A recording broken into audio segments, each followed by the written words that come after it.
ഇന്ന് തൃക്കാർത്തിക. ഐശ്വര്യദീപങ്ങൾ എങ്ങും പ്രകാശിക്കുന്ന സന്ധ്യ. നിരവധി ഐതിഹ്യങ്ങൾ തൃക്കാർത്തികയുമായി ബന്ധപ്പെട്ട് കിടക്കുന്നു. അറിവിൻ്റെയും നന്മയുടെയും പ്രതീകമായി അറിയപ്പെടുന്ന ഈ ദിനത്തിൽ ലക്ഷ്മി ദേവിയുടെ സാന്നിധ്യം പൂർണ്ണമായും ഭൂമിയിൽ ഉണ്ടാകുന്നു എന്ന് വിശ്വസിക്കപ്പെടുന്നു.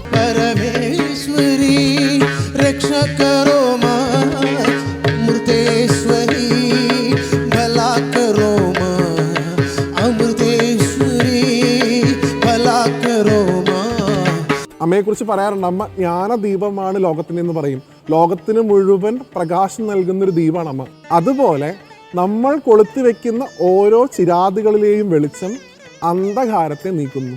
സദാ ദേവീ നാമം ഉരുവിട്ട് നിൽക്കുന്ന ചക്കുളത്തുകാവിലെ ഓരോ തന്മാത്രകളിലും ദേവീ ചൈതന്യം നിറഞ്ഞു തുളുമ്പുന്നുവെന്നാണ് ഭക്തജനങ്ങളുടെ വിശ്വാസം.